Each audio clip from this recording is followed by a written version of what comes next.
Vamos a entrar en nuestro tiempo de meditación en el pasaje del día y precisamente hoy estamos en el Evangelio de San Juan, capítulo 20, versículos 19 al 29.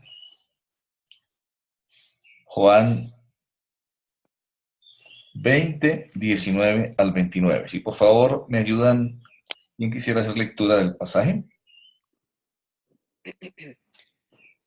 Dice así: al atardecer de aquel primer día de la semana, estando reunidos los discípulos a puerta cerrada por temor a los judíos, entró Jesús y poniendo en medio de ellos los saludó. La paz sea con ustedes. Dicho esto, les mostró las manos y el costado. Al ver al Señor, los discípulos se alegraron. La paz sea con ustedes, repitió Jesús. Como el Padre me envió a mí, así yo los envío a ustedes. Acto seguido sopló sobre ellos y les dijo: reciban el Espíritu Santo. A quienes les perdonen sus pecados, les serán perdonados. A quienes no se los perdonen, no les serán perdonados. Tomás, al que apodaban el gemelo, y que era uno de los 12, no estaba con los discípulos cuando llegó Jesús. Así que los otros discípulos le dijeron: hemos visto al Señor. Mientras no vea yo la marca de los clavos en sus manos y meta mi dedo en las marcas y mi mano en su costado, no lo creeré, repuso Tomás. Una semana más tarde estaban los discípulos de nuevo en la casa y Tomás estaba con ellos. Aunque las puertas estaban cerradas, Jesús entró y poniéndose en medio de ellos los saludó. La paz sea con ustedes. Luego le dijo a Tomás: pon tu dedo aquí y mira mis manos. Acerca tu mano y métela en mi costado, y no seas incrédulo, sino hombre de fe. Señor mío y Dios mío, exclamó Tomás. Porque me has visto, has creído, le dijo Jesús. Dichosos los que no han visto y sin embargo creen. Jesús hizo muchas otras señales milagrosas en presencia de sus discípulos, las cuales no están registradas en este libro. Bien, gracias mi vida.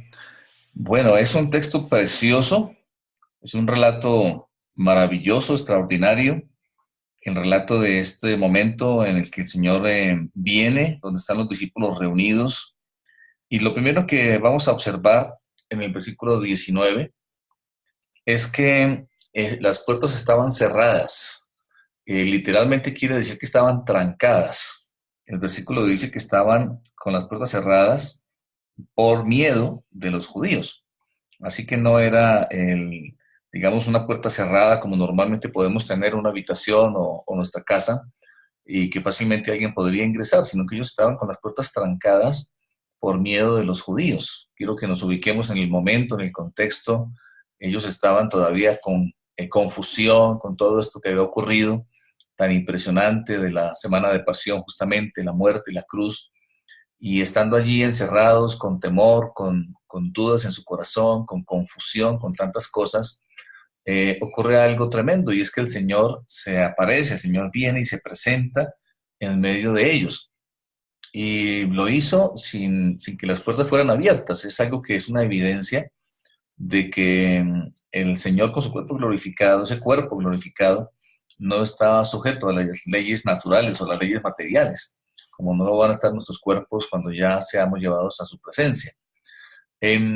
Resaltar aquí en este versículo 19 que el Señor comienza con una declaración de paz. Él dice paz a vosotros. Podemos decir aquí que es interesante porque siempre que vemos en la palabra de Dios que lo sobrenatural viene y toca lo natural, cuando lo sobrenatural se manifiesta en medio de lo natural, la paz, el mensaje, perdón, siempre es de paz. Es no temáis. Frecuentemente leemos el no temáis cuando se presenta un ángel enviado por Dios o el Señor mismo, y aquí Él dice paz a vosotros. Ese es el mensaje que Él tiene para con ellos y para con nosotros hoy. Ya después de la resurrección, es el mensaje del Señor, de Dios para toda la humanidad. Paz a vosotros. Esta paz que menciona aquí es la paz que viene como resultado de ser justificados por la fe. Así dice en Romanos, justificados pues por la fe, tenemos paz para con Dios. Es la paz con Dios, es la paz que es resultado de la redención. En el versículo 20 dice que ellos se regocijaron al ver al Señor y que, como estábamos anotando, pues él había entrado con las puertas cerradas, bien trancadas. Como les decía, ese cuerpo glorioso no estaba sujeto a las leyes naturales. Sin embargo, algo particular, dice el versículo 20, que él les mostró las manos y el costado, él les mostró las heridas. Es bien interesante porque notemos que aunque su cuerpo ya era el cuerpo glorioso, ya estaba glorificado, se supone que no tuviera cicatrices ni heridas, él les muestra y él tiene las señales de las heridas en sus manos, en sus pies y en su costado. Es algo que no es casual, ¿verdad? Las cicatrices estaban ahí. Definitivamente, según la palabra de Dios, los cuerpos gloriosos que tenemos para el cielo no van a tener cicatrices. Estas cicatrices estaban en el cuerpo del Señor Jesús, era por causa de los discípulos y por causa nuestra. Tenían un propósito. Esas heridas que Él sufrió por nosotros, esas heridas que cuentan y que van a contar la historia de la redención, van a estar ahí por toda la eternidad. Es algo tremendo, ¿verdad? Él resucitó con un cuerpo obviamente inmortal, perfecto, que no se enferma, que no se envejece, pero que va a tener siempre estas cicatrices que son evidencia de su amor, ¿verdad? Evidencia de la obra de la cruz, de que Él tomó nuestro pecado y nos van a recordar siempre esto. Son la evidencia del amor de Dios, la evidencia de la obra de la cruz, la evidencia de la redención. Eso me parece a mí hermoso, extraordinario, y eso es algo que lo hizo el Señor así de manera muy intencional. Luego en el versículo 21 dice que el Señor los envió. Una vez más les dice, pasa a vosotros. Entonces Jesús les dijo otra vez, pasa a vosotros.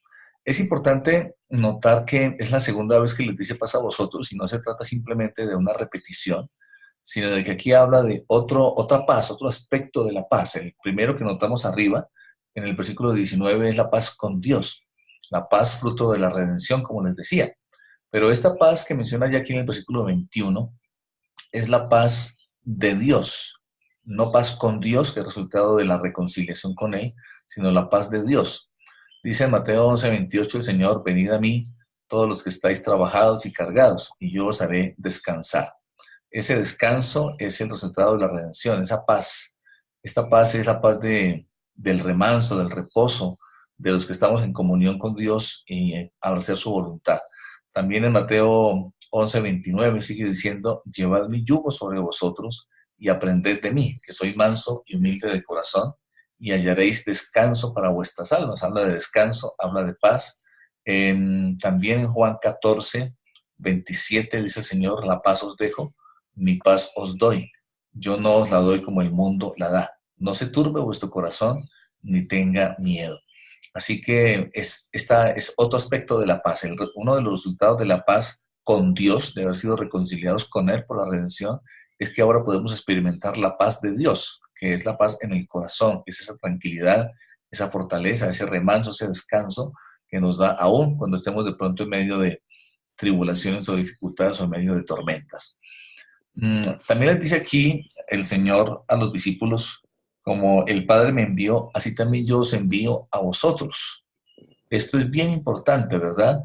Este mensaje de la cruz, esta verdad hermosa, este hecho histórico, esta buena noticia de la redención debe ser anunciada y el Señor los envía. Ya él había mencionado sobre esto en Juan 17, cuando él ora, hace la oración, recordemos, por los discípulos y por nosotros. En Juan 17, versículo 18, dice el Señor Jesús, como tú me enviaste al mundo, así yo los he enviado al mundo. Así que el propósito del Señor definitivamente es que vayamos a anunciar esta buena noticia. Y en el 22 dice, habiendo dicho esto, sopló y les dijo, recibid el Espíritu Santo. Recordemos que este momento que está en ellos es un momento de transición entre la ley y la gracia, entre, podemos decir, Antiguo y Nuevo Testamento, más exactamente la ley y la gracia, un intervalo en que la vida de los discípulos y el ministerio del Señor Jesús estaba en una transición hasta el Pentecostés. En Juan 14:16 el Señor había dicho a los discípulos, yo rogaré al Padre y Él os dará otro consolador.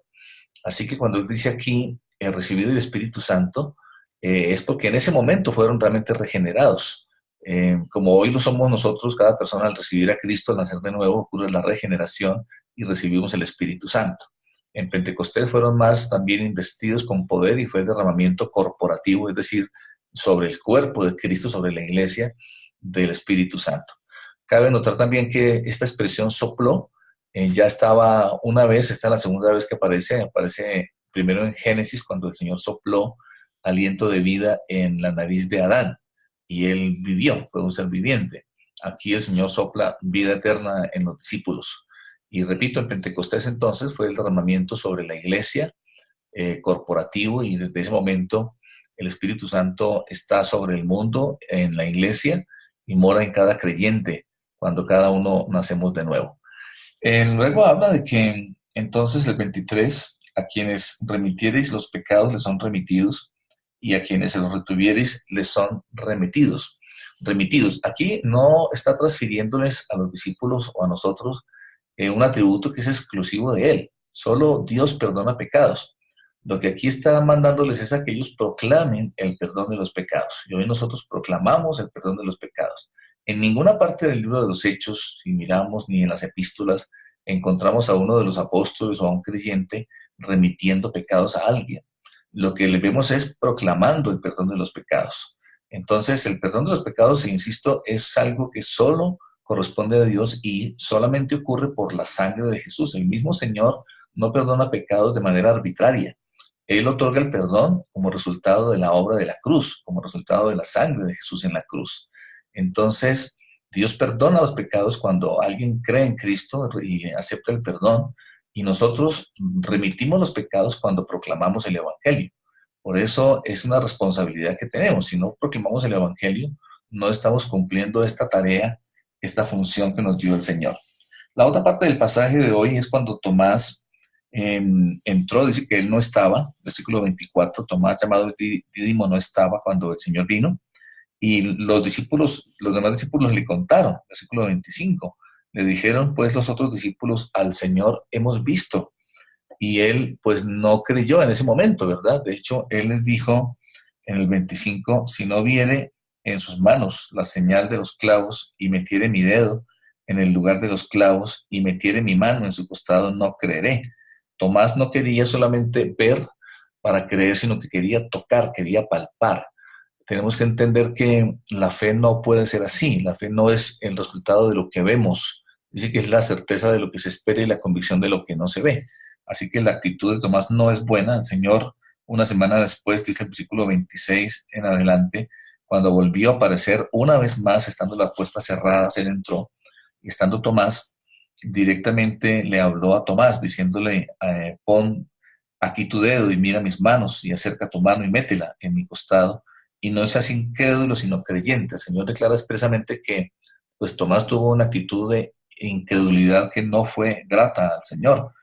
Y entonces Tomás declaró, Señor mío y Dios mío. Pero como dice el Señor en el versículo 29, bienaventurados los que sin ver creyeron. Bueno, es particular que los discípulos, los demás discípulos, también vieron primero y creyeron. Y se refiere entonces a que desde entonces todos nosotros que no estuvimos ahí, que no vimos, creemos por lo que nos han contado, por lo que vemos en el Evangelio. Y dice el Señor aquí, bienaventurados somos ahora porque sin ver podemos creer.